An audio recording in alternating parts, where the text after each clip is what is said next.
Lyophilic discuss कर लिए थे। ठीक है, आपको डिफरेंस बिटवीन लायोफोबिक लायोफिलिक पूछेगा। ठीक है, फिर हम लोग देखेंगे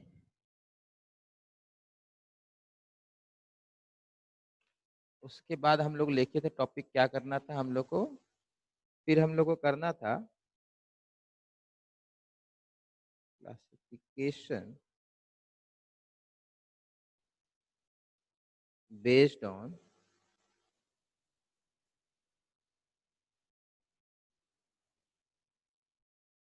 टाइप ऑफ डिस्पर्स्ड फेज।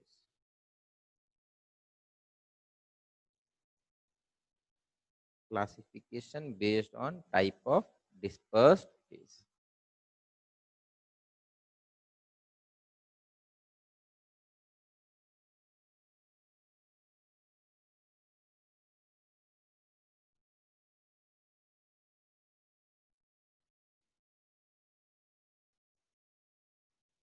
ठीक है, चलिए बेटा सबसे पहले एक बात को समझिए कि कोलॉइड का डेफिनेशन में बेटा पार्टिकल का साइज क्या होना चाहिए। Particle size should be between 1 nanometer to 1000 nanometer. ठीक है, फिर से बता रहे बेटा लोअर क्लास में 1 नैनोमीटर टू 100 नैनोमीटर लिखा हुआ है, बट लोअर क्लास का मीन्स 9th के सीबीएसई बुक में 1 नैनोमीटर टू 100 नैनोमीटर है। आपका आईसीएसई में भी 1 नैनोमीटर से लेकर 100 नैनोमीटर लोअर क्लास है, but according to class 12th NCERT बेटा 1000 नैनोमीटर है। रट्टा मार के रखिए, किसी और बुक में फिर से 100 मिलेगा आपको। 1 नैनोमीटर टू 1000 नैनोमीटर कहीं कहीं मिलेगा, 1 नैनोमीटर से 100 नैनोमीटर कहीं कहीं मिलेगा। आपको बेटा एकदम रट्टा मार के रखना है 1 नैनोमीटर से 1000 नैनोमीटर, यही है क्लास 12th में, किसी भी एग्जाम में यही रहेगा। ठीक है, तो दोस्त cases where particles is more than 1 and less than 1000 nanometer, that will be known as colloid. मान लेते हैं बेटा अपने पास एक पार्टिकल है and this particle is small particle, let's say this is 0.2 nanometer, 0.2 nanometer। तो क्या ये कोलॉइड है या नहीं है। देखो अगर ये जब डिसॉल्व होने के बाद अकेला रहता है तो बेटा ये आपका बन जाएगा ट्रू सॉल्यूशन। बट ऐसा भी हो सकता है कि ये जो पार्टिकल है ये पार्टिकल अकेला नहीं रहता है, ये कुछ लोगों के साथ ज्वाइन कर लेता है। Now this as a whole is more than 1 nanometer, let's say this is 5 nanometer. So individually the particles were 0.2 nanometers, but many of them joined together and they got size between 1 nanometer and 1000 nanometer. So अकेला तो नहीं रहा, अकेला रहा तो true solution. But ये लोग क्या किए, आपस में जुड़ गए, आपस में एसोसिएट कर गए, केमिकल बॉन्ड नहीं बनाए, बस जुड़ गए due to hydrogen bonding, van der Waals interaction, dipole dipole, इस तरीके से ये आपस में एसोसिएट कर गए। तो अब ये बन गया है कोलॉइडल डायमेंशन का। तो हम लोग क्या बोल देंगे कि ये लोग पार्टिकल्स वो थे जो कोलॉइडल डायमेंशन के नहीं थे, बट ज्वाइन करके एसोसिएट करके कोलॉइडल डायमेंशन बना लिए, तो अब ये कोलॉइड कहे जाएंगे। अब इसका नाम क्या होगा, इसका नाम होगा एसोसिएटेड कोलॉइड। तो classification based on type of dispersed phase में 3 तरह के हैं, 3 तरह के। ठीक है, मैं यहाँ बता दे रहा हूँ आपको 3 तरह के हैं। एक है बेटा आपका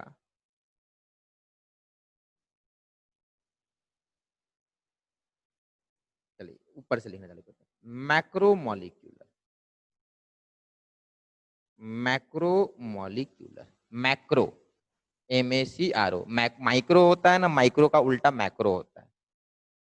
एक है मैक्रो मॉलिक्यूलर, दूसरा है मल्टी मॉलिक्यूलर, और तीसरा है एसोसिएटेड कोलाइड्स। तो classification based on type of disperse phase are of 3 types: macro, multi and associated. ठीक है, चलिए नेक्स्ट देखते हैं। अब एक एक करके हम लोग सारा देखेंगे। सबसे पहले लिखेंगे मैक्रो मॉलिक्यूलर।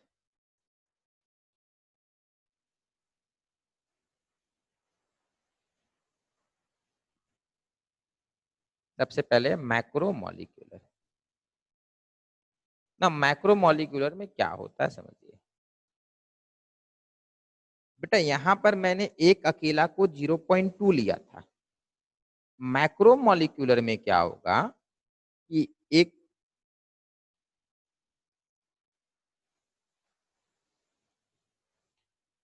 एक अकेला पार्टिकल होगा और इसका डायमेंशन खुद का अकेला लेट से 12 नैनोमीटर है। Means macromolecular are those type of colloid in which single particle dimension is between 1 nanometer and 1000 nanometer. मैक्रोमोलिक्यूलर का मतलब ये होगा कि वो वाले कोलॉइड जो अकेले ही 1 नैनोमीटर और 1000 नैनोमीटर से के बीच में हो। क्लियर है ये? मल्टी मॉलिक्यूलर में वो लोग होंगे जो अकेले कोलॉइडल डायमेंशन के नहीं होते हैं। वो लोग बहुत सारे लोग जुड़ जाएंगे, आपस में ज्वाइन कर लेंगे एक दूसरे को, और फिर 1 नैनोमीटर और 1000 नैनोमीटर के बीच में होंगे। एसोसिएटेड में भी वही लोग होंगे। एसोसिएटेड में भी वन अकेले कोई भी 1 नैनोमीटर से बड़ा नहीं होगा। अकेले कोई भी 1 नैनोमीटर से बड़ा नहीं होगा, सारे 1 नैनोमीटर से छोटे होंगे। होगा क्या कि ये लोग भी ज्वाइन करके 1 नैनोमीटर और 1000 नैनोमीटर के बीच में हो जाएंगे। तो जैसा मल्टी होता है वैसा ही एसोसिएटेड होता है। Minor difference, minor difference. Minor क्या डिफरेंस है समझ लीजिए। मल्टी मॉलिक्यूलर ज्वाइन करेगा और कोलॉइडल पार्टिकल का साइज एक्वायर करेगा, 1 से बड़ा हो जाएगा। एसोसिएटेड भी ज्वाइन करेगा और 1 नैनोमीटर से बड़ा हो जाएगा। मल्टी हमेशा ज्वाइन करेगा। एसोसिएटेड हमेशा ज्वाइन नहीं करेगा। एसोसिएटेड तभी ज्वाइन करेगा जब आप एक मिनिमम कंसंट्रेशन ऑफ सॉल्यूट को ऐड कीजिएगा। मतलब एट लोअर कंसंट्रेशन एसोसिएटेड में लोग अकेले रहेंगे, एट हायर कंसंट्रेशन एसोसिएटेड में लोग ज्वाइन करके कोलॉइड बनाएंगे। मींस जब आप थोड़ा सा यूज करेंगे तो आपको ऐसा केस मिलेगा, ट्रू सोल्यूशन। बट कंसंट्रेशन आप बढ़ा देंगे तो फिर ये कोलॉइड बन जाएगा। जबकि मल्टी मॉलिक्यूलर ऐसा नहीं है। Even a small amount will join, associated small amount will not join. Hopefully बेटा सबको इसमें क्लियर हो गया है। अब खाली लिखाना बाकी रह गया है इसका। क्लियर है? फिर से बता दे रहे, मैक्रो में अकेले 1 से बड़े हैं, मल्टी में अकेले 1 से छोटे हैं, मिलकर 1 से बड़ा हो जाएंगे। कब मिलकर 1 से बड़ा होंगे? At all concentration. एसोसिएटेड अकेले छोटे हैं, लोअर कंसंट्रेशन में अकेले रहेंगे, मतलब ट्रू सॉल्यूशन। हायर कंसंट्रेशन में ज्वाइन करेंगे आपस में, 1 से बड़े हो जाएंगे। क्लियर है बेटा? ये आता है बेटा, खास करके एसोसिएटेड आएगा। तब सीधा डेफिनेशन हम लोग लिखने वाले हैं मैक्रो का। तो लिखेंगे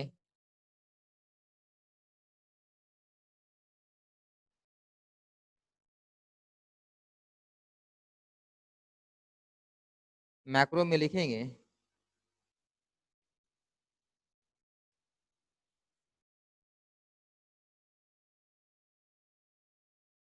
in these systems, in these systems, the individual particles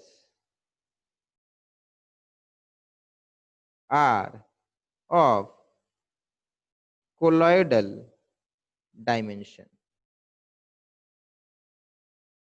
In these system, the individual particles are of colloidal dimension. In these system, the individual particles are of colloidal dimension.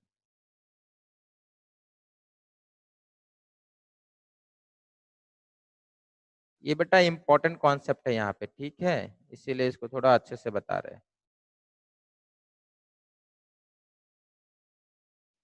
अब individual particles are of colloidal dimension means greater than 1 nanometer and lesser than 1000 nanometer. अब मतलब ये वाले molecule आपस में अकेले individual particles 1 से बड़े हैं. Now what are the examples of molecules which are greater than 1 nanometer? समझिए बात को. एक एटम का साइज कितना होता है? एटम का साइज बेटा एंगस्ट्रॉम में होता है. एटम का साइज, एक एटम का साइज एंगस्ट्रॉम में होता है. जो आपके सिंपल NaCl मॉलिक्यूल हो गया, मीथेन हो गया, ये सब बेटा आपके एंगस्ट्रॉम में ही रहते हैं. ठीक है, आपको 1 नैनोमीटर से बड़ा चाहिए, तो बेटा कौन होता 1 नैनोमीटर से बड़ा? DNA आपका 1 नैनोमीटर से बड़ा होता है, 1000 नैनोमीटर से छोटा होता है. प्रोटीन्स 1 से बड़ा होगा, 1000 छोटा होगा. हीमोग्लोबिन समझ में आ रहा है? सेलुलोज, सर हीमोग्लोबिन माइनस कर दीजिए, ठीक है. सेलुलोज, उसके बाद enzymes, polymer.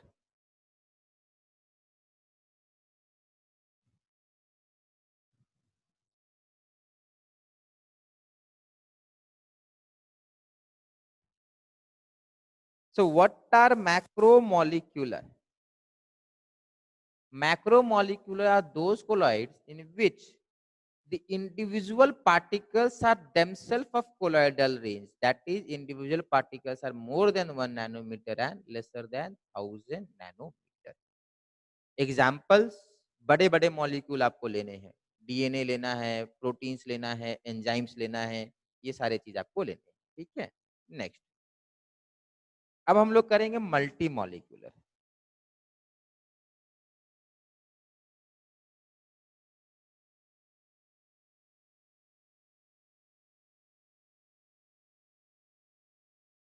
As the name suggests,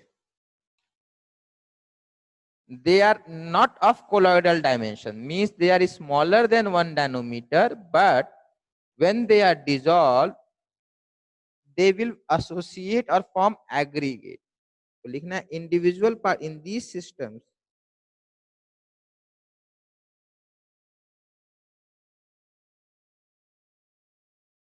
individual particles are not of colloidal dimension, means lesser than 1 nanometer, but upon dissolution, मतलब dissolving, upon this dissolution, the particles forms aggregate. Now what is meant by aggregate बेटा? Chemistry में aggregate का simple सा meaning होता है crowding या कुछ लोग जुड़ जाना. मान लो 20-25 आदमी एक जगह इकट्ठा हो जाएंगे तो हम लोग बोल देंगे एग्रीगेशन हो रखा है या एग्रीगेट है. ठीक है. upon this form the part upon this solution the particles form aggregates of colloidal dimension.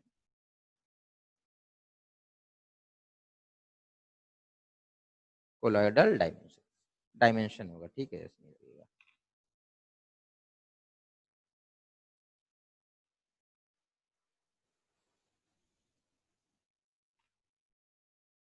ये अकेले नहीं छोटा है, ये अकेले 0.2 नैनोमीटर होगा, बट ऐसे करके बहुत सारे लोग आपस में ज्वाइन कर गए. Now this will single be more than let's say 13 nanometre, और एक ये वाला जो पार्टिकल था वो 0.2 नैनोमीटर. ठीक है, दीज आर मल्टी मॉलिक्यूलर.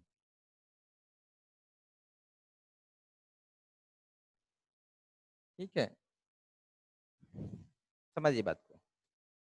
इसका एग्जाम्पल क्या है? Gold salt, that is gold colloid. Gold का कोलॉइड बनता है. अब बेटा गोल्ड का कोलॉइड है तो इसमें पार्टिकल्स कौन होंगे? बेटा गोल्ड के एटम होंगे. अब गोल्ड के एटम बेटा अभी आपको डिस्कस करके बता चुके हैं कि एटम का साइज एंगस्ट्रॉम में होता है और उससे छोटा होगा. ठीक है, यहाँ तो हम लोग को नैनोमीटर का रेंज चाहिए. तो एक अकेला गोल्ड का पार्टिकल नहीं डिस्पर्स फेज में होगा. गोल्ड सॉल में thousands of gold atom, thousands of gold atom will form aggregates. Aggregate का स्पेलिंग गलत हो गया, डबल जी होगा. ठीक है,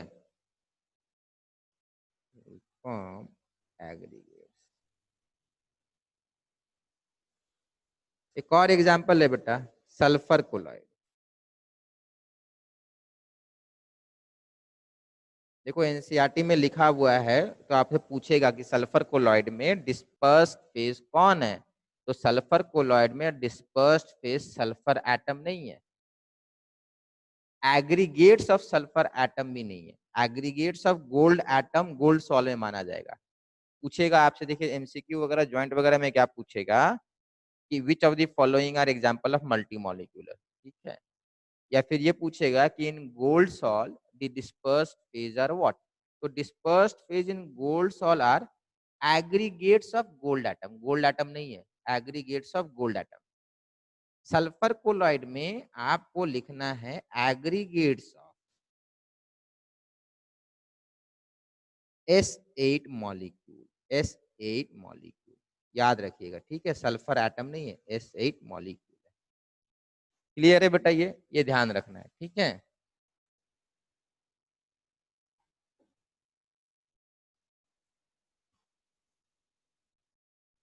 चलिए ये हो गया.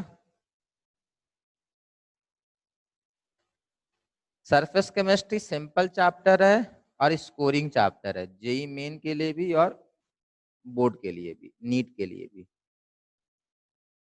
अब बेटा लास्ट है इस टाइप का, that is associated colloid, also call, ये नाम आप लोग लोअर क्लास में सुने होंगे. मिसेल्स बोलते हैं, माइसेलिस बोलते हैं, आपको जो बोलना है. कुछ लोग मिसेलिस बोलते हैं. ठीक है, सबका मीनिंग एक है. मिसेल्स, माइसेल्स और मिसेलिस, जो आपको बोलना है बोलिए. मिशेल्स में अगर बोलते हैं, ठीक है, मिसेल्स बोलते हैं. चलिए नेक्स्ट. पहले ही डिस्कस कर चुके हैं. They will not be of colloidal dimension. इनके पार्टिकल्स कोलॉइडल डायमेंशन में नहीं होंगे, but they will join and form aggregates only at higher concentration and not at lower concentration. एक पार्टिकल होगा लेट से 0.4 नैनोमीटर का, लोअर कंसंट्रेशन में ये अकेला घूमेगा, हायर कंसंट्रेशन में ये ज्वाइन कर लेगा. मींस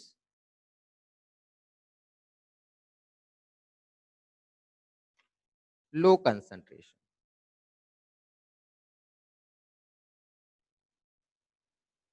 अकेला घूम रहा है. इसका डायमेंशन क्या है? 0.4 नैनोमीटर.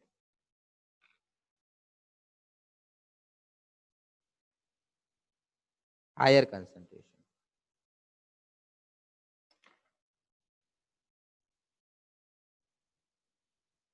अब ज्वाइन कर गया.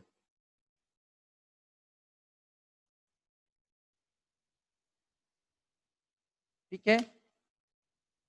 तो इसका डेफिनेशन देखो बेटा, एनसीईआरटी में जैसे लिखा हुआ वैसे ही लिखना है।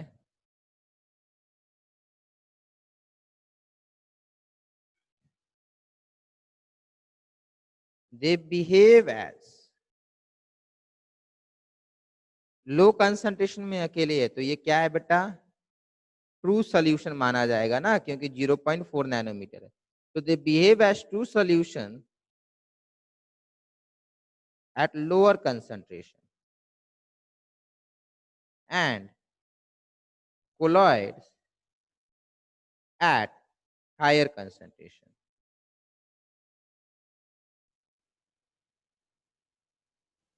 Such systems are known as systems are called associated colloids.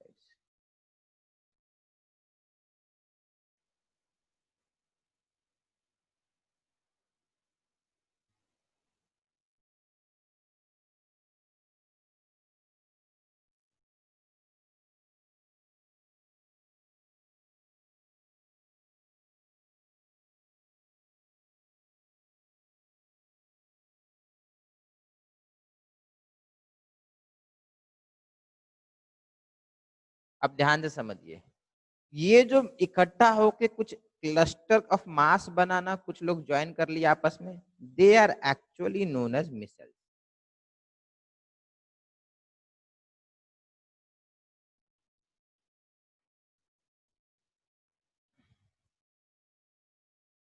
ठीक है।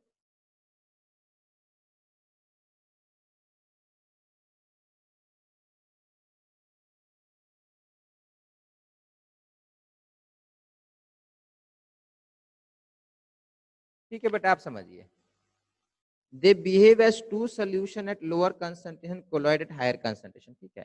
अब बेटा ट्रू सोल्यूशन, बेटा NaCl क्या है, ट्रू सोल्यूशन है। ठीक है।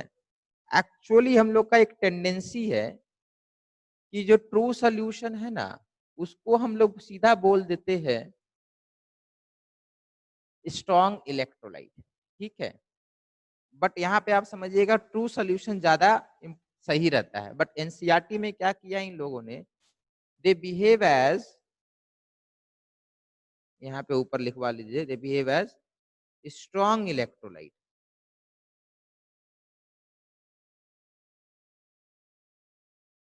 ठीक है। स्ट्रॉन्ग इलेक्ट्रोलाइट सही है, बट ट्रू सोल्यूशन ज्यादा इसका कैरेक्टरिस्टिक फीचर माना जाएगा। बट ध्यान रहेगा बेटा आपको, आपसे अगर पूछेगा मिसेल्स या associated colloid eight lower concentration will they conduct electricity, तो आपको आंसर देना है यस, क्योंकि स्ट्रॉन्ग इलेक्ट्रोलाइट। ठीक है। डिसोसिएशन एकदम 100% होता है। ठीक है। Next, the aggregate particles are called, लिखाना भूल गए थे, मिसेल्स।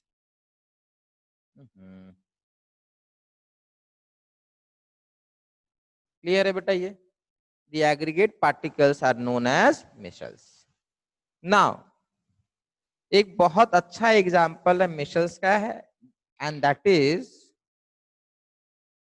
क्या बेटा, पता होगा सबको बेटा, सोप मॉलिक्यूल। बहुत सही, soap solution, detergents, they are good example of missiles. Next, now this aggregation is produced only above a certain concentration. ठीक है। तो हम लोग लिखेंगे micelles are form only above particular concentration या certain concentration, only above a particular concentration called critical Michel concentration. Concentration पूरा लिखना होता, ठीक है, मैं शॉर्ट में लिख रहा हूं।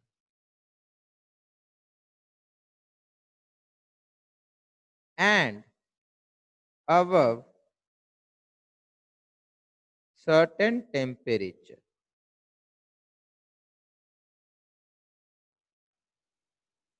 called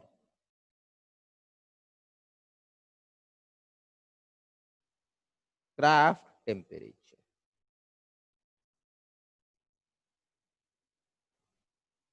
इस तरीके से लिखा, टीके लिखा रहेगा, ठीक है। व्हाट डज टीके इंप्लाई? टीके imply craft temperature.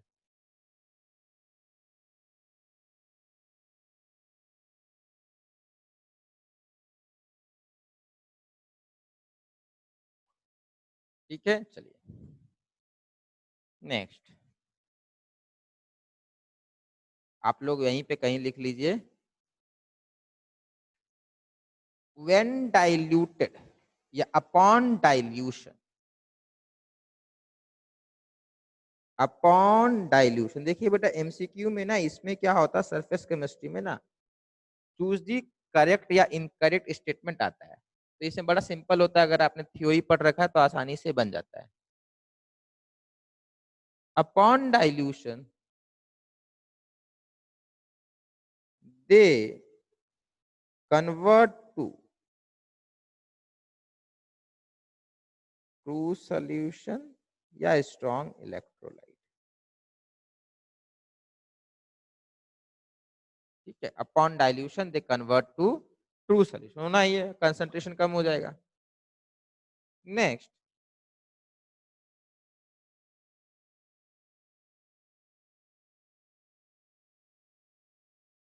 the particles of these colloid are made up of lyophobic and lyophilic parts। समझिए बात को, ये आपका एक कोलॉइड का पार्टिकल है, ठीक है, ये आपका कोलॉइड का एक पार्टिकल है। देखो, तो बेटा ये पार्ट आपका लेट से लायोफिलिक है, तो ये पार्ट आपका लायोफोबिक होगा। मतलब एक ही पार्टिकल के अंदर लायोफोबिक पार्ट भी है और लायोफिलिक पार्ट भी है। तो ये भी आपका एमसीक्यू वगैरह है, पूछ सकता है। So they are made up of both lyophobic and lyophilic parts.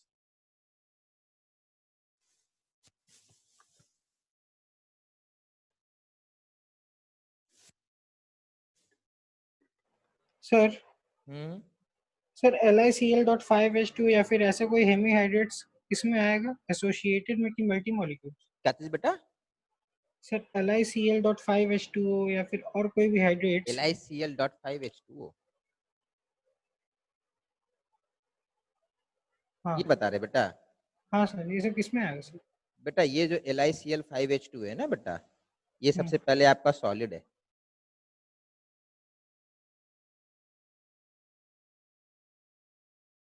Water of crystallization है ना बेटा 5H2O। हाँ तो फिर ये तो सॉलिड की बात करें ना, ये तो आपका क्रिस्टल है ना बेटा। सर, लेकिन जब वाटर में डिजोल्व हो जाए तब? तो Li प्लस बन जाएगा और Cl माइनस बन जाएगा, अलग हो जाएगा ना बेटा। हाँ हाँ हाँ, ठीक। फिर ये तो, ये बेटा नहीं होता है। देखो NaCl नहीं बनेगा, KCl मिशल्स नहीं बनेगा, कौन बनेगा आपका? CH3 CH2 CH2 CH2, लंबा लंबा चेन होगा, और बाद में आखिरी में बेटा लेट से कार्बोक्सिलिक एसिड होगा, ये बनेगा ना। समझ में आया? ये थोड़ी ना बनेगा, ये अकेला Li प्लस हाँ क्यों सर। ज्वाइन करेगा आपस में? ठीक है, चलिए चलिए नेक्स्ट देखते हैं। इसमें बेटा आएगा, ये मिशल से काफी कुछ आता है, ठीक है। अब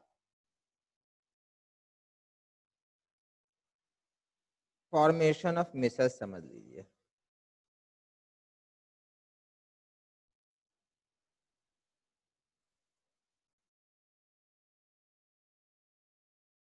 फॉर्मेशन ऑफ मिशल्स क्या होता है, इसको समझते हैं।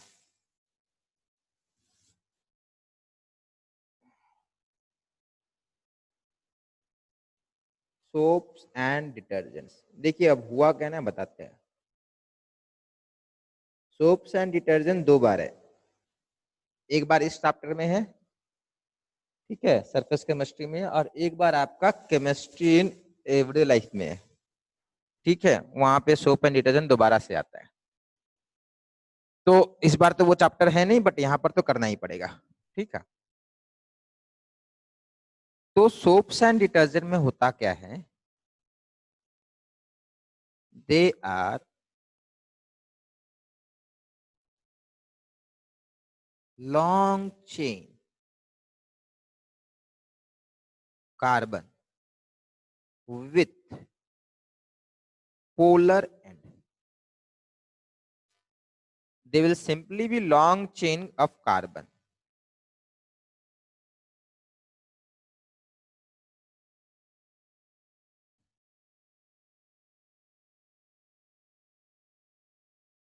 ठीक है, और होगा, मैं टाइम है आपके पास, 17-18 बनाइए, ठीक है, 17-18 बनता है। ये तो आपका लॉन्ग चेन कार्बन हो गया। अब पोलर एंड का मतलब क्या है, पोलर फंक्शनल ग्रुप यहां लगा देना है। तो one of the very common polar functional group is carboxylic acid. So this is our polar head and this is polar tail. बेटा ये बहुत पहले कर चुके हैं। कार्बन का जो चेन होता है CH2 CH4, they all are non polar, ठीक है। तो सिंस सॉरी ये नॉन पोलर है। Polar means hydrophilic and non polar means water filling, hydrophobic. अब इतना लंबा हम लोग बार बार नहीं बनाएंगे, हम लोग ऐसे ना, मतलब हो गया है अपना सोप और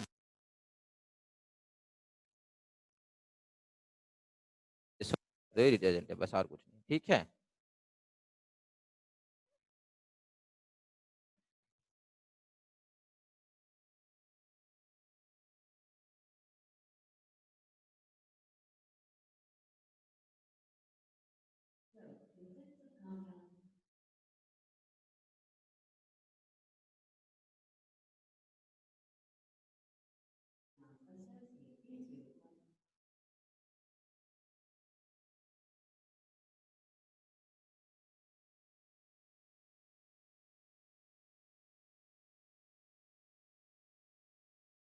बना लिए तो हाँ सर। स्क्रीन दिख रहा होगा, ठीक है। ठीक है, यहाँ देखिए, जो आपका सोप मॉलिक्यूल होता है बेटा, उसका नाम होता है स्टेरेट आयन। एक्चुअल जो मॉलिक्यूल है आपका C17H35, C double bond O minus Na+, this is most common soap molecule,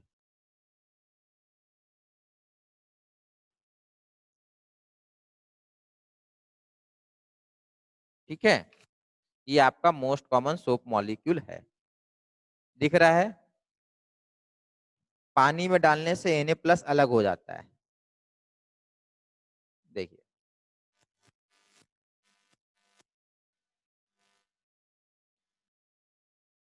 इसको हम लोग छोटे से में ऐसे बनाएंगे, ये आपका बेटा मिशेल फॉर्मेशन।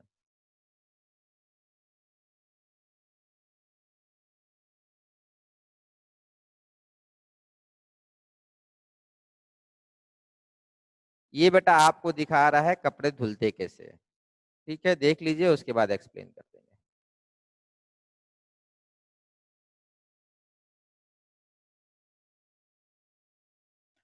और देखना है एक बार कि हो गया।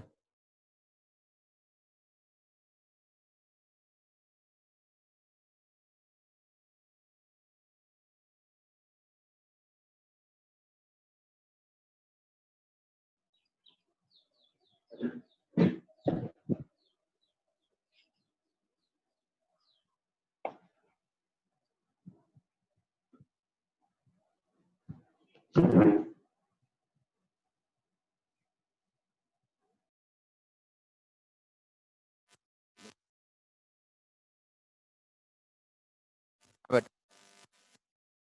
है, देख लिए थे हम लोग। चलिए, तो देखो बेटा मिसल्स बनता क्यों है, उसका रीजन क्या है।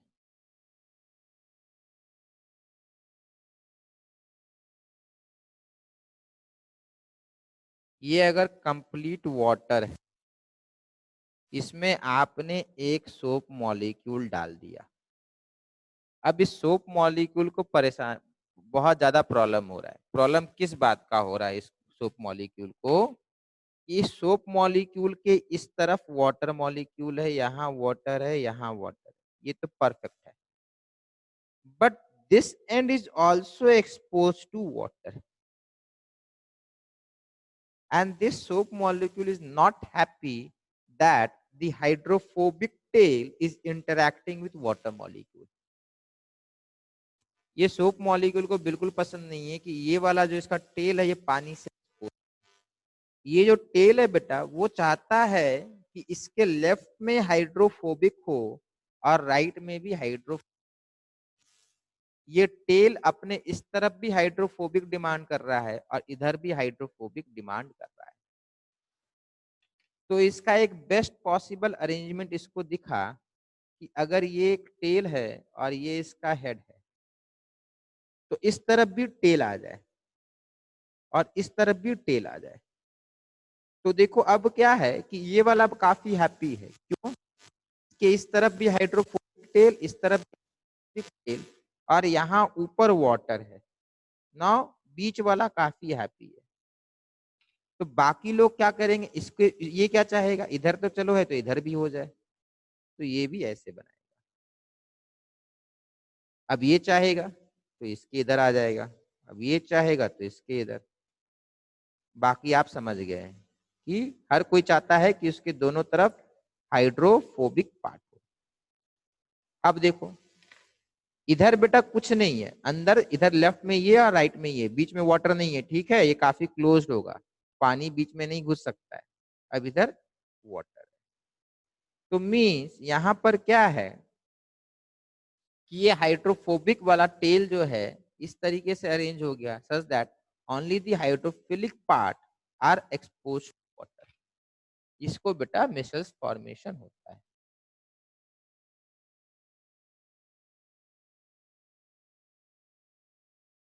ठीक है, देखिए आपका बेटा ये क्लास 10th में था,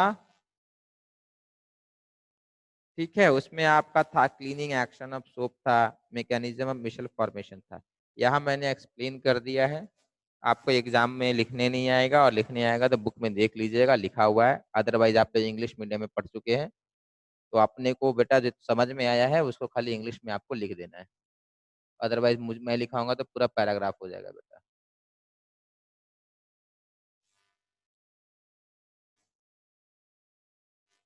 नेक्स्ट,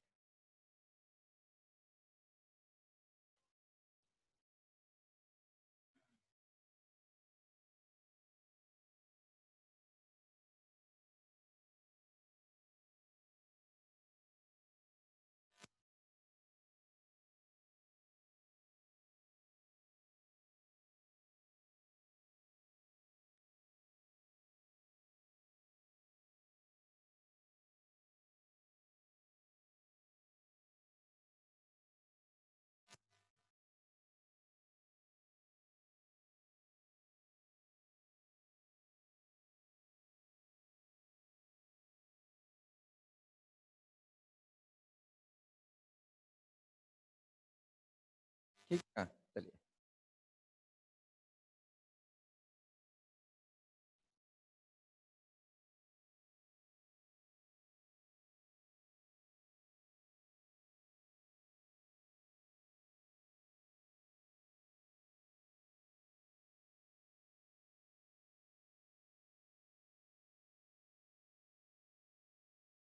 हो गया बेटा। हाँ सर। चलिए अब देखिए बेटा, क्लींजिंग एक्शन ऑफ सोप थोड़ा देख लेते हैं, ठीक है। लेट से ये आपका फैब्रिक है, अब देखो बेटा, शायद अभी हाल फिलहाल में कुछ आप ही लोगों की क्लास में मोस्ट प्रोबेबली होगा कि बेटा आप कभी भी किसी भी समय से चीजों को धो सकते हैं, ठीक। आप एक्चुअली बर्तन भी धो रहे होते से ही धोते हैं ना, बट होता क्या है, हम लोग को विम वगैरह यूज करना पड़ता है। विम वगैरह या साबुन वगैरह कपड़े धोने के समय डिटर्जेंट यूज करते हैं, बॉडी वॉश के लिए साबुन यूज करते हैं। क्यों यूज करना पड़ता है? देखो, जो भी डर्ट आपका पानी से धुल जाता है वो तो आप सिंपल पानी से धो लीजिए, हो गया। बट हमारे लैंग्वेज में या केमिकली हम लोग डर्ट बोलते हैं या केमिकली हम लोग गंदगी बोलते हैं, तो दैट मीन्स हाइड्रोफोबिक सब्सटेंस। क्योंकि हाइड्रोफिलिक वो प्रॉब्लम है ही नहीं, उसको साफ करना ही नहीं, वो तो पानी से धुल दो तो साफ हो गया। तो डर्ट होगा, वो होगा जो हाइड्रोफोबिक है। तो ऑयल जो होता है, जो आप खाना पकाते हैं उसमें आप ऑयल यूज करते हैं, तो वो आपको साफ करना है। अब ऑयल क्या है? हाइड्रोफोबिक है। जो आपके कपड़े गंदे होते हैं बेटा, वो इसलिए नहीं गंदे हो रहे हैं क्योंकि आपका वो धूल चिपक रहा है, वो इसलिए गंदा हो रहा है क्योंकि जो धूल या डर्ट है ना, those are actually hydrophobic. Hydrophilic होता तो कोई प्रॉब्लम ही नहीं था। तो आपका अगर डर्ट मीनिंग है केमिस्ट्री में, तो वो सिंपल सा हाइड्रोफोबिक होगा। अब इसको आप कितना भी ट्राई कर लीजिए, this hydrophobic they are not going to dissolve in water. आप पानी डाल देंगे और सोचेंगे कि धुल जाएगा, ये हट जाएगा, ऐसा नहीं होगा। पानी आप डालेंगे तो ये नहीं हटेगा। क्यों? ये जो फैब्रिक है ये कॉटन है, cotton is again a long chain of carbon. तो ये कपड़ा हाइड्रोफोबिक है, ये डर्ट हाइड्रोफोबिक है, तो पानी कैसे इनको भगाएगा? पानी नहीं भगा सकता है। तो इसका सिंपल सा उपाय है, ये जो आपका है इसका टेल इसके अंदर चला आएगा। अब इसका टेल इसके अंदर क्यों आ सकता है, मैं यहाँ पे बना दे रहा हूँ। ये आपका डर्ट है, इसका टेल इसके अंदर आ सकता है। अब टेल क्यों इसके अंदर आ सकता है? Tail is hydrophobic, this dirt is also hydrophobic, तो ये इस पे चिपक जाता है।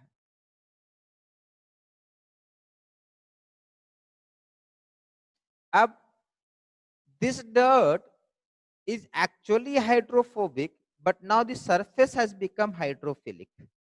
अब ये पानी के साथ जा सकता है, बस इसको थोड़ा आपको शेक करना है, इसको थोड़े झटके देने हैं। इसीलिए बेटा कपड़े को धोने के समय एजिटेट किया जाता है या इसको आपकी पिटाई की जाती है। धोबी लोग पीट के सफाई करते हैं और आपका वॉशिंग मशीन जो है इसको एजिटेट करके साफ करता है। इसको शेक करते रहने से ये सारे जो डर्ट्स वगैरह है ये कपड़े से अलग हो जाते हैं, ठीक है।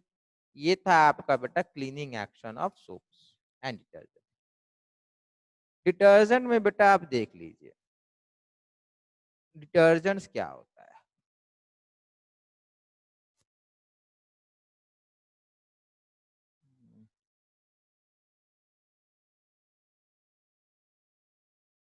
Detergents beta, they are very much like soap, but the only difference is that the particles will be slightly different। कैसा होगा बता देते हैं।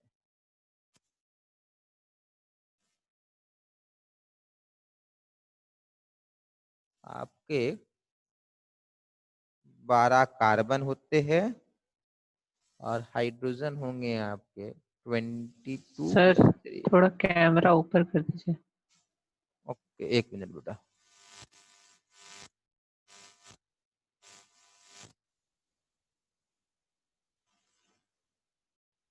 पाई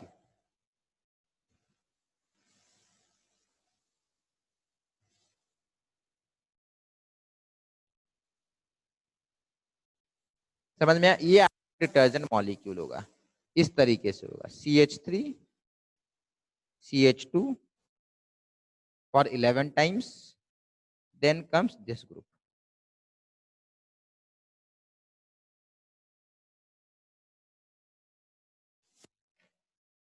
ये होता है डिटर्जेंट। देखो सोप में बेटा कौन है एंड में? कार्बोक्सिलिक है, यहाँ कौन है बेटा, सल्फेट है। This is known as, cation आपका सोडियम है तो नाम में तो सोडियम रहेगा ना, सोडियम लॉरेल सल्फेट।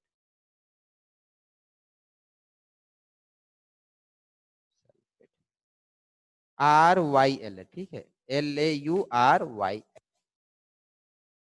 अब ये सब आपका बेटा आ सकता है मैच द कॉलम में, खास करके परेशान करने के लिए आएगा।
चलिए, तो ये आपका सोप वाला खत्म हो गया।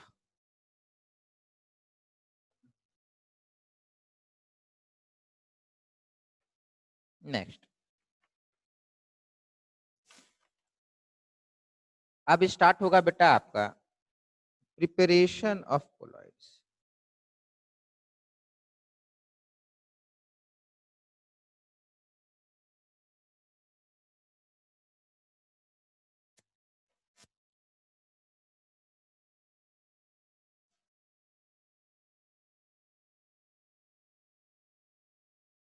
देखिए बेटा, पहले ही बता चुके, कोलॉइड क्या होता है, आपका डिस्पर्स फेज होगा और डिस्पर्सन मीडियम होगा।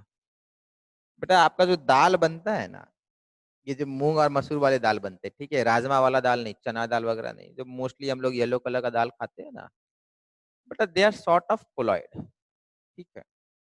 फिर आपको एक और चीज बताए थे, वो कि दाल को बेटा हम लोग बनाने के लिए दाल को लेते हैं, उसको पानी में मिलाते हैं, फिर उसमें को गर्म करते हैं काफी देर तक, तो दाल डिजोल्व कर जाता है due to heat.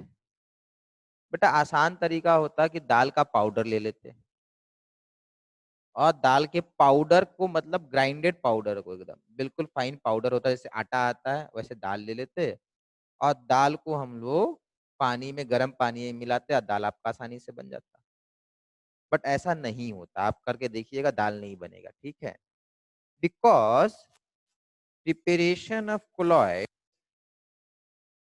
they require special methods, and for most important hydrophobic या lyophobic colloids, they require special methods.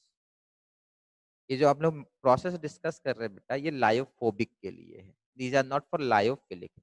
How lyophilic colloids are prepared, lyophilic colloids can be prepared easily by mixing disperse phase with dispersion medium. तो लिखेंगे, लिख लीजिए इसको, ठीक है, क्योंकि ये बाद में आपको बुक में लिखा हुआ नहीं है, काफी परेशानी होगी, ठीक है। लिखेंगे, लायोफोबिक कोलॉइड्स, लायोफोबिक आगे लिख रहे हैं, lyophobic colloids are unstable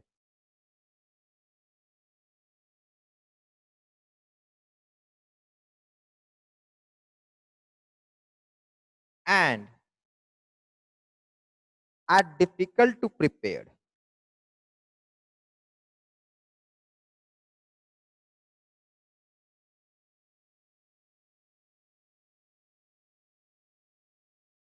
Lyophobic colloids are unstable and difficult to prepare, whereas lyophilic colloids, are very stable. Very stable, stable मतलब एक ही होगा, ठीक है। are stable or very stable and extremely easy to prepare. यहाँ extremely easy होगा, ठीक है, and are extremely easy to prepare.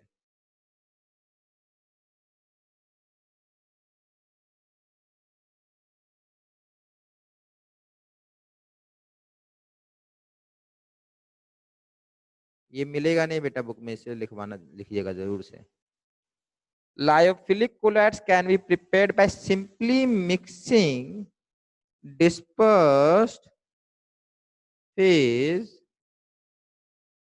with dispersion medium. Dispersed phase with dispersion medium. Lyophilic colloids can easily be prepared by simply mixing dispersed phase with dispersion medium.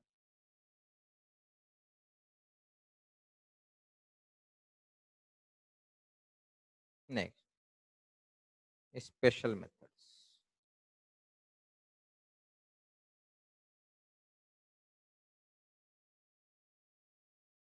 अब special method कौन कौन से है, तो काफी ज्यादा है अपने पास, बट हम लोग इसमें से कुछ ही करेंगे. मतलब जो एनसीईआरटी में दिया है वो सारे करेंगे, अदरवाइज बहुत ज्यादा है. एक है आपका केमिकल मेथड्स.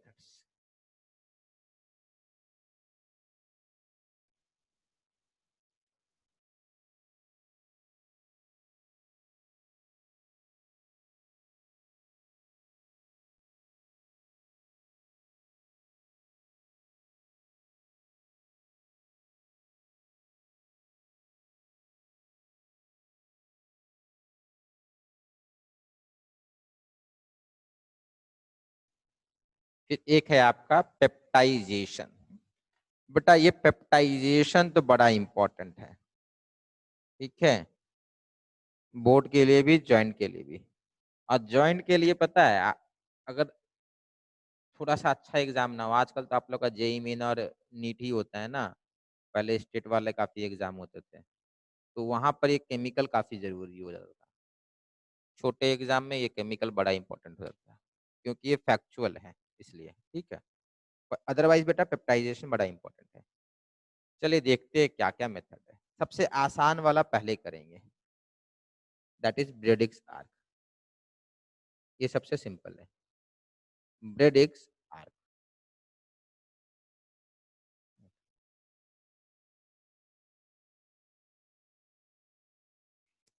अब समझिए ये मेथड बेटा क्या बनाएगा. हम लोग बेटा गोल्ड का सॉल्व बनाएंगे, गोल्ड कोलॉइड, इसी से बनता है. देखो गोल्ड कोलॉइड कैसे बनेगा.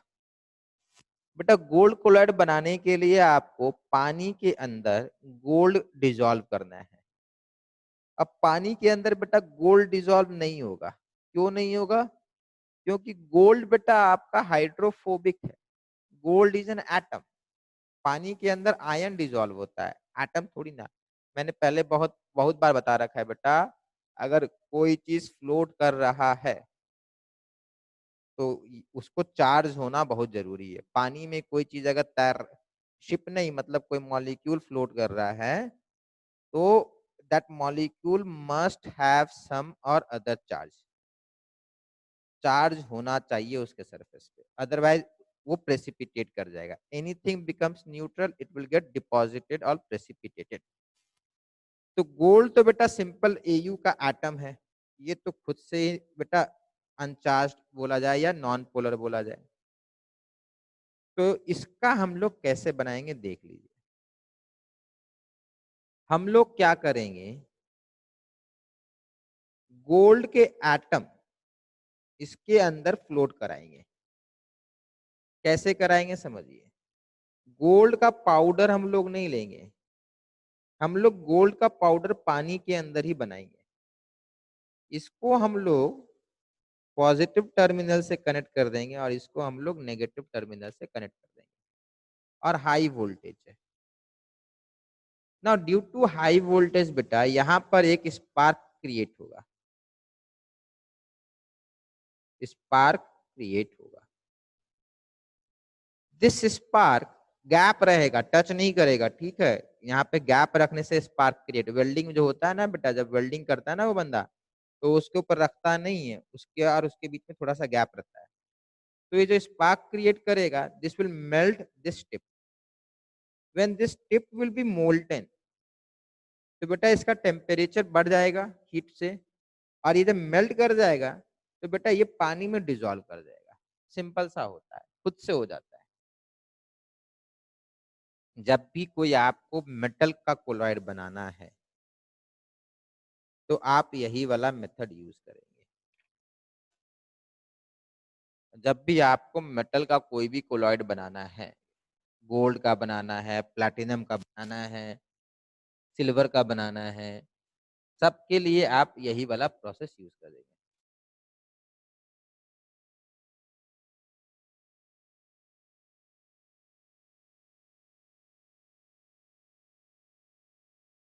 In this method,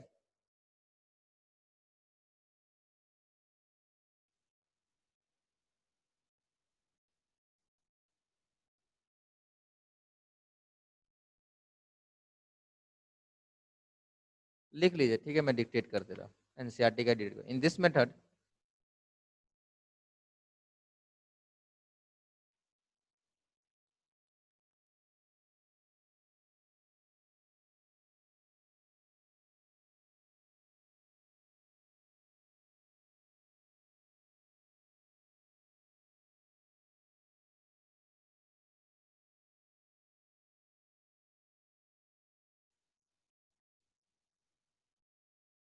in this method, two metal rods are immersed in dispersion medium. In this method, two metal rods are immersed in dispersion medium.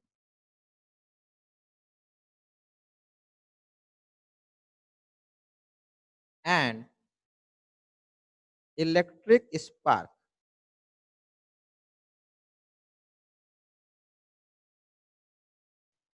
is generated at tip. At tip. In this method, two metal rods are immersed in dispersion medium and electric spark is generated at tip, which results in which results in vaporization of metal tip.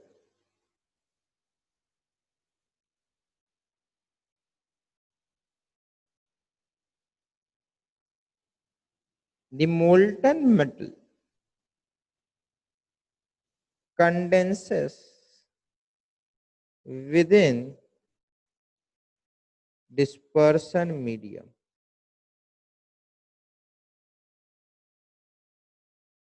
The molten metal,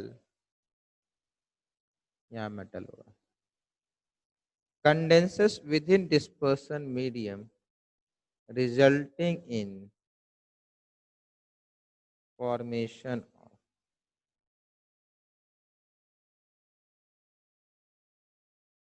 colloid. बेटा इसमें जो आपको ध्यान रखना है, जो खास करके पूछेगा, द प्रोसेस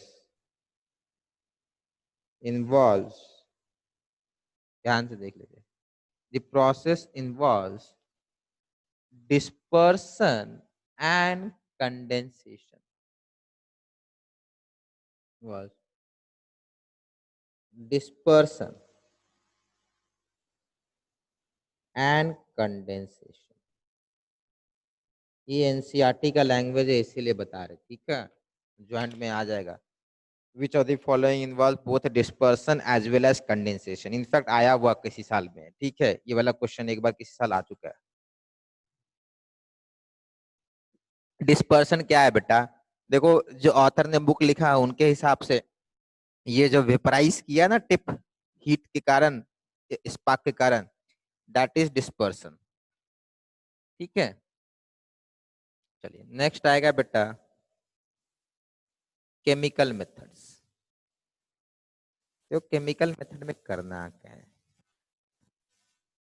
बट अभी मैंने आपको दाल का एग्जाम्पल देके समझाया है कि पाउडर को डिसॉल्व कर देने से कोलॉइड नहीं बनेगा, उसका पाउडरी फॉर्म पानी के अंदर ही आपको प्रोड्यूस करना है। मतलब क्या है, समझिए बात को। दाल का अगर, अच्छा हाँ ये भी तो एक ध्यान, अच्छी बात है, आप नोटिस किए हैं कि दाल का वो बनता है शायद, दाल को ग्राइंड किया जाता है और उससे भी कुछ कुछ बनता है, मतलब दाल का पेस्ट बनता है। चलिए डोसा इडली से सुन लीजिए ना, वो तो सबसे सिंपल है। डोसा, डोसा इडली बेटा चावल से बनता है, राइस से बनता है, राइस का पाउडर से बनता है, ठीक है। अब समझिए बात को, राइस का पाउडर जो होता है आजकल मिलने लगा, उसमें कुछ कुछ ऐड किया हुआ, ठीक है। अपने नॉर्मल अगर राइस को आप ग्राइंड कर लेंगे ना, नॉर्मल राइस पाउडर आप घर में ग्राइंड कर लेंगे, उसमें पानी में मिलाएंगे ना, वाटर में, तो डिजॉल्व नहीं करेगा। राइस का पाउडर लीजिए, पानी में मिलाइए, डिजॉल्व नहीं करेगा। डोसा बनाने के लिए आपको राइस का पाउडर को पानी में मिलाना पड़ता है और डिजॉल्व करना होता है, बट राइस पाउडर पानी में डिजॉल्व नहीं करना होगा। आपको करना क्या होगा, राइस लेना होगा, पानी लेना होगा, इसको बेटा आपको ग्राइंड करना होगा। समझे बात को, मतलब राइस का पाउडर पानी के अंदर बनाइए तब कोलॉइड बनेगा। डोसा और इडली के लिए आपको चावल का कोलॉइड लगता है, ठीक है। तो मीन्स आपको जो पाउडरी फॉर्म है वो सॉल्वेंट के अंदर बनाना है। तो केमिकल मेथड में क्या करेंगे हम लोग पानी के अंदर ही वो केमिकल बनाएंगे जिसका हम लोग कोलॉइड चाहते हैं। फॉर एग्जाम्पल, आपको सल्फर का कोलॉइड चाहिए, तो आप सल्फर को पानी में नहीं मिलाइएगा। बात को समझिए, सल्फर पाउडर ले लिए, पानी में डाल दिए, चम्मच से मिक्स कर देंगे तो नहीं बनेगा। आपको उस पानी के अंदर सल्फर प्रोड्यूस करना, पानी के अंदर, पानी के अंदर आपको सल्फर प्रोड्यूस करना है। मतलब we need to carry out a reaction in which sulphur is produce. तो सल्फर बेटा ऐसे H2S है, सॉरी H2S, तो सल्फर बनेगा और पानी बनेगा। देखो इस रिएक्शन में पानी बनना जरूरी नहीं है, ये रिएक्शन लोग पानी के अंदर कराएंगे तो पानी के अंदर ही सल्फर बनेगा। समझ में आया। तो ये आपका 2H2S है और ये 3 सल्फर है। आपको सल्फर का कोलॉइड बनाना है, सल्फर पाउडर लाकर पानी में मिक्स करने से नहीं होगा। आपको जोश रिएक्शन से सल्फर प्रोड्यूस होता है वो पानी के अंदर कैरी आउट करना होगा। होपफुली बेटा काफी क्लियर है, ठीक है। देखो यहाँ पे क्या होता है ना, ऑनलाइन में ना जो इम्पोर्टेंट चीज होता है ना, वो मैं 3 या 4 बार रिपीट करता हूँ, भले ही आपको मतलब एक बार में समझ में आ गया हो, क्योंकि यहाँ पता नहीं चलता है कि आपको समझ में आया या नहीं आया। नॉर्मल क्लास में आप लोग का चेहरा देख के मालूम चल जाता है, बट यहाँ पे इसीलिए थोड़ा रिपीट हो रहा है। चलिए नेक्स्ट। अब आपको बेटा लेट से आर्सेनिक सल्फाइड का बनाना है, मतलब जो भी कंपाउंड का आपको बनाना है ना,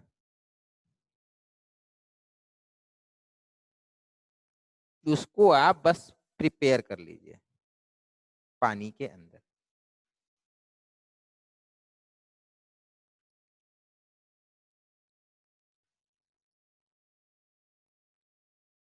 ये एनसीईआरटी का रिएक्शन है इसीलिए मैं लिखा रहा हूँ, ठीक है। अदरवाइज इनफाइनाइट रिएक्शन है, इसका कोई अंत नहीं है।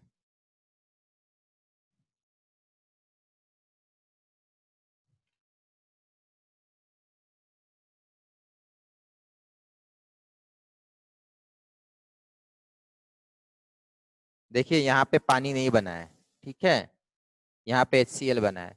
बेटा पानी बने या ना बने, ये रिएक्शन पानी के अंदर हो रहा है, देख रहे ना, ये रिएक्शन पानी के अंदर हो रहा है, ठीक है। नेक्स्ट,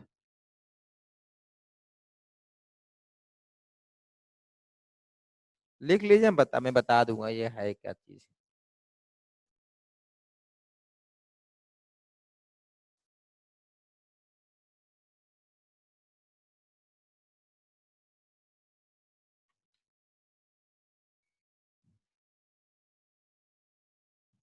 पहले लिखिए फिर बताते हैं कैसे याद रखना है।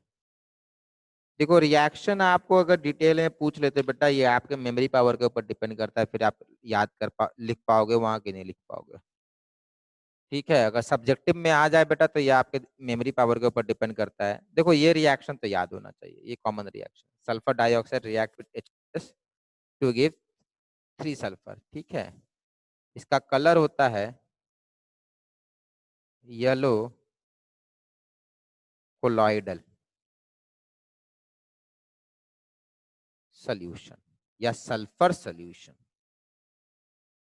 Sulphur solution. अब कोलॉइडल भी है, सोल्यूशन भी है, लिख लीजिए क्या है।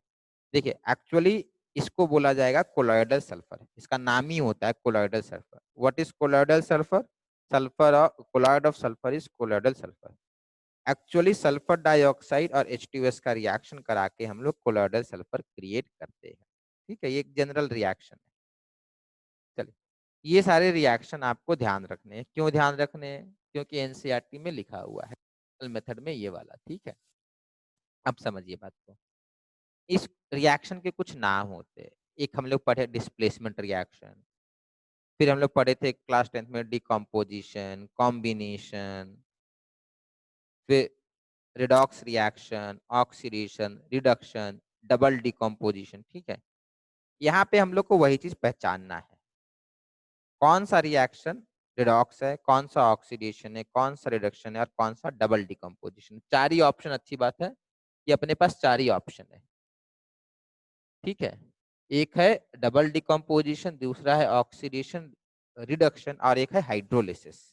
तो बेटा सबसे आसान यहाँ पर हाइड्रोलिसिस वाला है। हाइड्रोलिसिस वाला पहले पहचानिए। Out of which of the 4 reaction it one is hydrolysis reaction? कौन सही है? अरे हाइड्रोलिसिस में क्या थर्ड होता वाला है? सर। हम कौन सा बेटा? थर्ड। हाँ थ्री। सही है, बिल्कुल सही। पानी यूज हुआ है ना, पानी से रिएक्शन को हाइड्रोलिसिस हम लोग बोलते हैं। तो दिस इज हाइड्रोलिसिस। ठीक है, आप यहाँ लिख सकते हैं, एरो के ऊपर लिख सकते हैं, यहाँ लिख सकते हैं, जहाँ लिखना है। मोस्टली एरो के ऊपर लोग लिखते हैं। ठीक है, आप कहीं भी लिख लीजिए। तो एक तो अपने को हाइड्रोलिसिस मिल गया, 4 अपने पास है। एक है हाइड्रोलिसिस, ऑक्सीडेशन, रिडक्शन और आपका डबल डिकम्पोजिशन। ठीक है,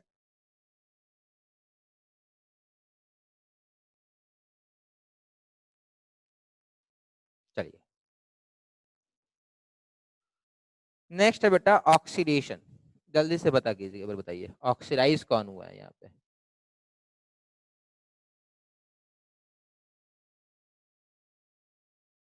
उससे ज्यादा आसान रिडक्शन है। ठीक है, रिड्यूस कौन हुआ है वो पता कीजिए, वो ज्यादा आसान है पता करना। यहाँ ऑक्सीडेशन थोड़ा डिफिकल्ट है, रिड्यूस कहाँ हुआ है? सर फर्स्ट वाला। सर सेकंड वाला। रिड्यूस हाँ सर।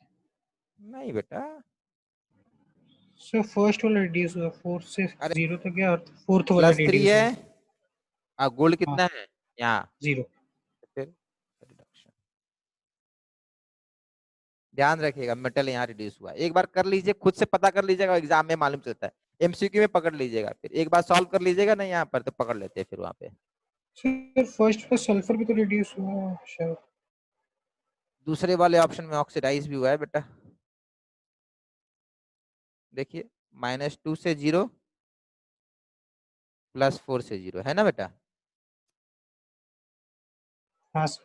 फिर अरे अब है ना वो, बुक में जैसे लिख दिया है वैसे ही हम लोग को लिख के आना है। जब ये कि ऑक्सीडेशन नहीं है, दिस इज बेसिकली क्या, what type of reaction is this? बताइए। डिस्प्रपोर्शनेशन। नहीं नहीं, थोड़ा सा गलत बोल गए बेटा, बिल्कुल सही पकड़े बट थोड़ा सा गलत बोल गए। Comproportionation. Comproportionation, disproportionation का भाई हुआ ना। डिस्प्रोपोर्शनेशन हाँ बेटा यहाँ से यहाँ माना जाता, ये यहाँ से यहाँ गया ना, अलग अलग से एक जगह गया। ठीक है, तो कम प्रोपोर्शनेशन, अच्छा इसका नाम बेटा एनसीईआरटी के हिसाब से ऑक्सीडेशन है। ठीक है, और इसका आपका डबल डिकम्पोजिशन,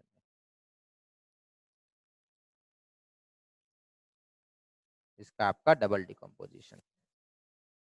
तो एक बार सॉल्व कर लीजिए, ध्यान देखिए हाइड्रोलिसिस और रिड्यूस वाला ध्यान रहता है, ऑक्सीडेशन और डबल डिकम्पोजिशन में आप ध्यान रखिएगा।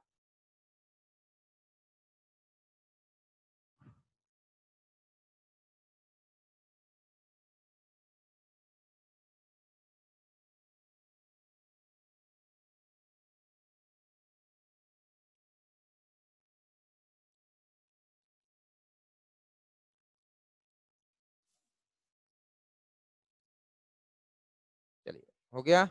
चलिए नेक्स्ट देखिए। अब आएगा आपका पेप्टाइजेशन।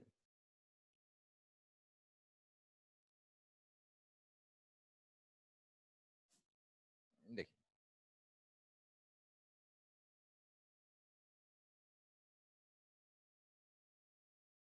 देखिए बेटा, एक चीज हमेशा याद रखिएगा, अभी जस्ट बताए थे, बिना चार्ज के कोई चीज फ्लोट नहीं कर सकता है। तो एनसीईआरटी में अच्छे से लिखा हुआ है, colloidal particles always carry charge. ठीक है, देखो ये सब बाकी जगह ना होता ना कि सही से कहीं पे कौन डिजॉल्व होता है नहीं होता है ना, ये बुक में कहीं मिलता नहीं है। जो बात में बोल रहा कि ना, किसी को ये फ्लोट करना है तो उसको चार्ज रखना है। ठीक है, तो यहाँ colloidal particles always carry charge. आप मान के चल लीजिए, जो भी पानी के ऊपर फ्लोट करेगा, पानी में मतलब आसानी से मिक्स करके इधर उधर घूम रहा होगा, वो बेटा आपका चार्ज हमेशा कैरी करेगा। ट्रू सोल्यूशन हो तो करेगा, कोलॉइडल हो तो करेगा, और सस्पेंशन में जो पार्टिकल्स ऊपर है वो भी बेटा, जो काफी देर तक ऊपर रहते हैं, वो भी आपके चार्ज कैरी करते हैं। ठीक है, तो colloidal particle always carry charge. ठीक है, प्रेसिपिटेट आर जनरली अनचार्ज्ड। ठीक है, जनरली अनचार्ज, मतलब जो अनचार्ज हो जाएगा वो नीचे चला आएगा। अब समझिए, पेप्टाइजेशन इज, ध्यान से समझिए, peptization is process of converting peptidation is process of converting a freshly prepared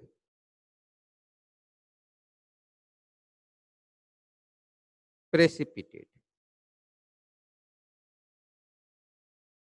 Peptidation is process of converting a freshly prepared precipitate into colloidal solution,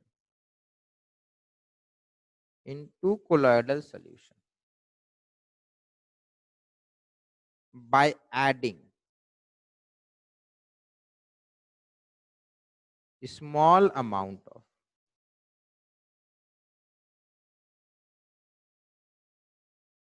electrolyte.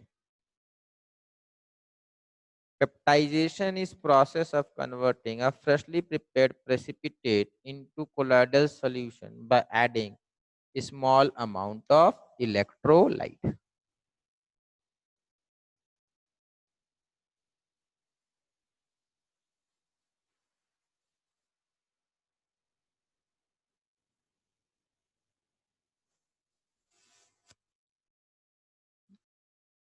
Full stop के बाद सॉरी, along with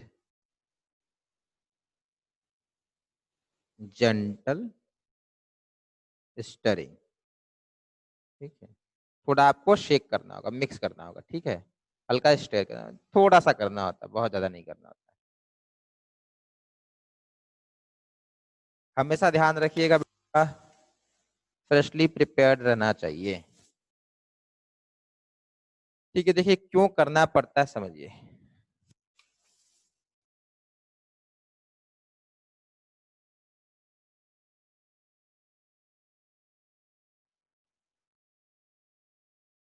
ये बेटा आपका precipitate है। ठीक है, इसमें आप स्मॉल अमाउंट ऑफ इलेक्ट्रोलाइट दे दीजिए। लेट से आपने Na प्लस Cl माइनस दे दिया। तो ऐसा हो सकता है ये जो आपका पीपीटी है, प्रेसिपिटेट है, इसके सरफेस के ऊपर Cl माइनस चला आएगा। ये क्यों आता है? Just because we know any surface have unbalanced force. ये तो सरफेस केमिस्ट्री के स्टार्टिंग में ही करा दिए थे कि कोई भी सरफेस होगा सॉलिड का या लिक्विड का, उसका अनबैलेंस्ड फोर्स होगा। तब Cl माइनस आएगा, आप बोलेंगे सर Na प्लस नहीं आएगा। देखो, अगर आपने कोई प्रेसिपिटेट लिया तो यहां पर मैं बता रहा हूँ Cl माइनस है, किसी और में Na प्लस आ रहा होगा, दोनों नहीं आएगा बेटा। Either this will absorb negative charge, it will absorb positive charge, not both. तब बेटा सरफेस जो है कवर हो गया। अब इसको आप थोड़ा मिक्स कर दीजिए। मिक्स कीजिएगा तो क्या होगा, ये छोटे छोटे पार्टिकल बन जाएंगे। ठीक है, थोड़ा सा इसको मिक्स कर दीजिएगा या शेकिंग। तो बेटा ये छोटे पार्टिकल हैं, तो कोई एक पार्टिकल इतना छोटा हो गया, ठीक है, और इसके ऊपर क्या आ गया बेटा, सबके चारों तरफ से इस पे माइनस चार्ज आ गया। इस पे भी क्या आ गया बेटा, चारों तरफ से माइनस चार्ज आ गया। अब बेटा ये दोनों रिपेल करेंगे आपस में। अब अगर आपस में ये रिपेल करेंगे तो क्या होगा, कभी भी आपस में ज्वाइन करके प्रेसिपिटेट नहीं बनाएंगे। ये माइनस चार्ज को किसी तरीके से आप हटा दीजिएगा तो ये दोनों आपस में ज्वाइन कर लेंगे, तो फिर से प्रेसिपिटेट बना लेंगे। जब तक ये चार्ज ये दोनों कैरी कर रहे हैं, ये आपस में रिपेल करेंगे, एक दूसरे चिपकेंगे नहीं। आज जब चिपकेंगे नहीं तब तक ये लोग नीचे नहीं आएंगे।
हो गया बेटा, चलिए।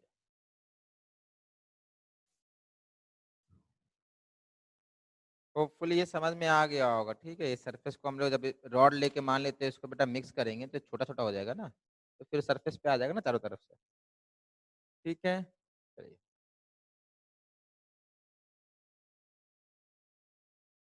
ठीक है बेटा, यहाँ तक जो करा है उसमें किसी को डाउट?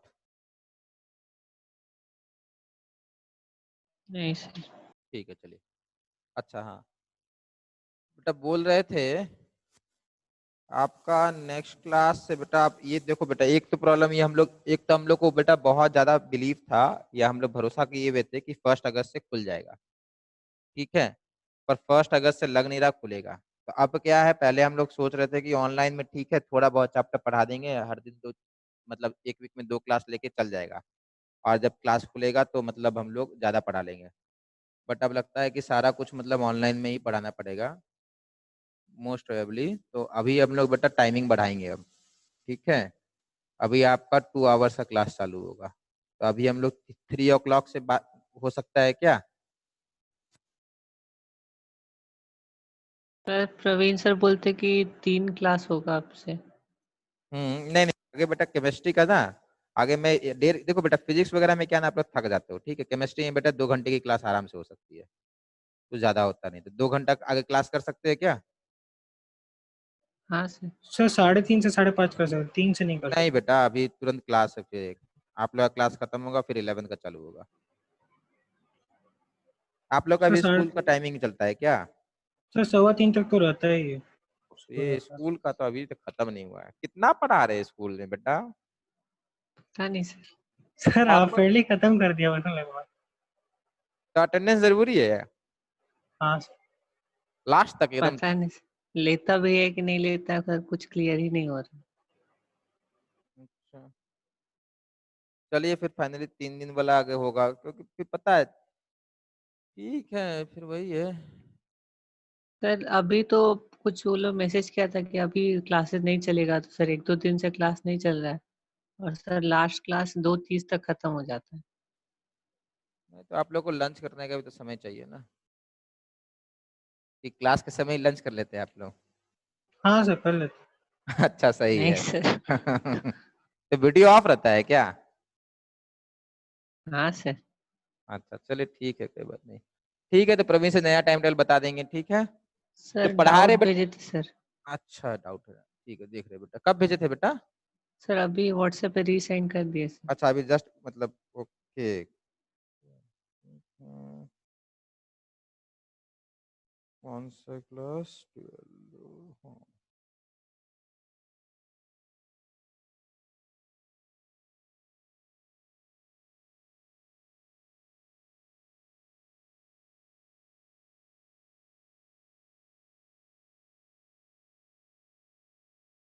हाँ